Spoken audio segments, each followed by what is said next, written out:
حجاج بن یوسف آپ نے سنا ہوگا نا، یہ بڑا ظالم تھا۔ جب یہ گورنر بنا عبد الملک بن مروان کا، تو اس کو کسی نے کہا کہ وہ حجاج بن یوسف وہ بدبخت سب کو قتل کرتے ہو، لیکن کوفہ کے اندر 30-40 بندے کوفے میں 30-40 بندے اس قسم کے ہیں، ان کو چھیڑنا نہیں، اور سوچو ان کے لیے اگر ان کی توجہ ہو گئی اور دل کی گہرائی سے انہوں نے تیرے خلاف بد دعا کی تو تباہ ہو جائے گا۔ تو حجاج نے اپنے چمچوں کو بلایا، چمچوں کو بلانے کا مطلب مولوی بھی بلائے، کہا یار ان سے یہ جو کچھ اللہ والے فقیر لوگ ہیں، مسکین لوگ ہیں، ان سے بچوں کس طرح، یہ بد دعا دے دیں گے تو میرا ستیہ ناش ہو جائے گا، اللہ کے لیے بتاؤ۔ تو مولوی تو ہر جگہ ملتے ہیں، کیوں نہیں ملتے، وہ اسی زمانے سے ملتے کرائے کے، مشورہ مفت کے مل جاتا ہے۔ اور بڑا آدمی وہ گورنر جب وہ بلائے، اب تو گورنر کو سمجھا تو دے کہ خدا کا حکم یہ ہے، لیکن یہاں گورنر اور خر یا کوئی وزیر بلاتا کہتے اس طرح کرو، مولوی اتنا بھی نہیں کہتا کہ یہ خدا کا حکم ہے ہم نہیں کر سکتے، اتنا تو بولو نا۔ بس مولوی خوش ہو گیا کہ تمام مولویوں میں مجھ پر نگاہ پڑ گئی کہ مجھے اکیلا جب بلایا گیا تو میں بہت بڑا بتو خان ہوں، تو نے لاکھوں انسانوں کے لیے تو کیسے فیصلہ کرتا ہے؟ اس کو یہ تو بتا دے کہ ہم اپنے صفوں میں فاصلہ چھوڑ نہیں سکتے، ایک وہمی چیز ہے۔ مسجد تو شاہی خاندان تو مسجد تو کبھی بھی نہیں آیا سعودی والا، لیکن ان کے تقریباً 200 کے لگ بھگ کو کرونا لگا، وہ مسجد تو آتے ہی نہیں ہے، ان کو مسجد سے کیا پڑا ہے؟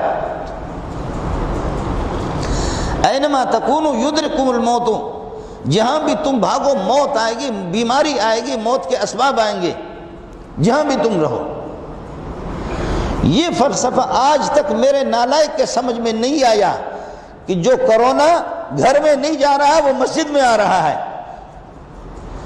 سوائے اس مولوی کی عقل پر ماتم کرنے کے مجھے اور کچھ سمجھ میں نہیں آ رہا۔ اس پر ماتم کرو کہ اس بدبخت نے کیسے ان کو یہ ہے کہ یہ سارے قرآن اور احادیث کو اس نے کیسے وہ فاصلہ رکھو۔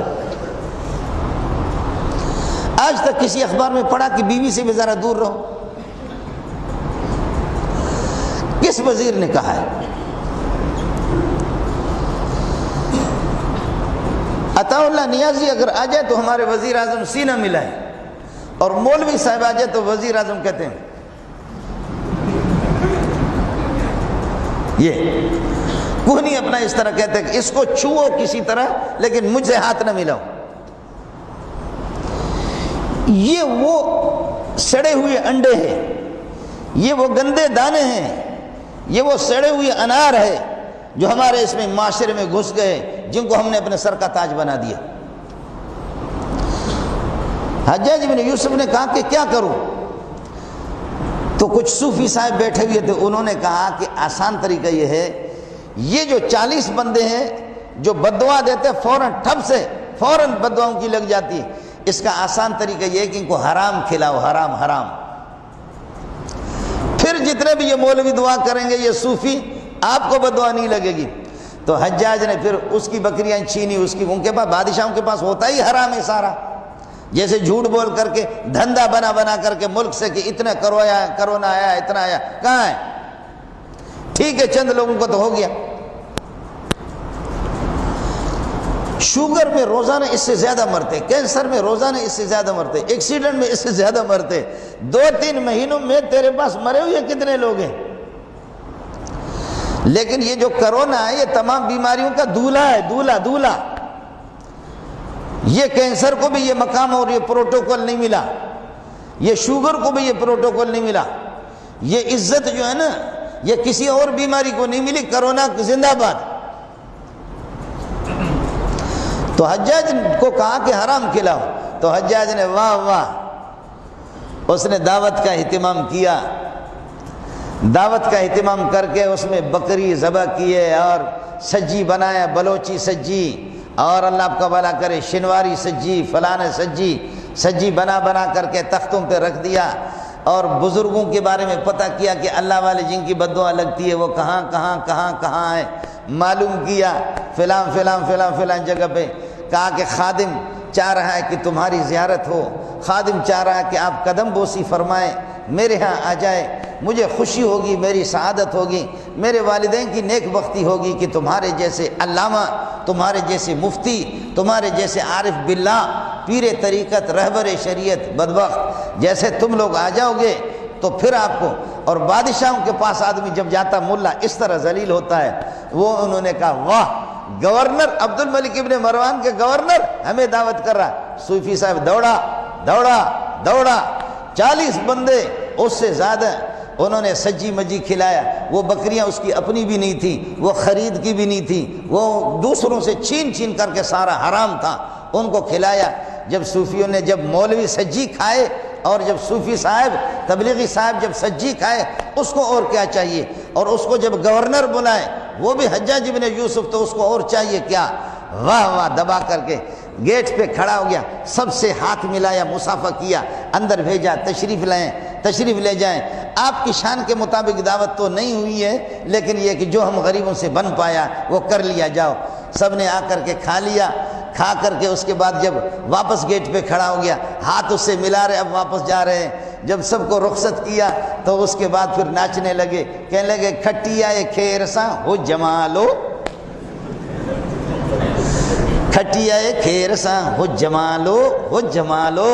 لوگوں نے کہا حجاج خیر تو ہے، کہنے لگے بس ان سے خطرہ تھا، ان سے خطرہ تھا، ان سے خطرہ تھا، اور ان الو کے پٹوں کو ایسا حرام کھلایا میں نے کہ اب جو چاہوں گا میں، جو میں چاہوں گا وہی ہوگا، ملا کا کام نہیں ہوگا۔ ان کے جو بڑے بڑے مولوی تھے، بڑے بڑے صوفی تھے، ان کے جہنم میں نے پہنچایا، حرام پہنچایا۔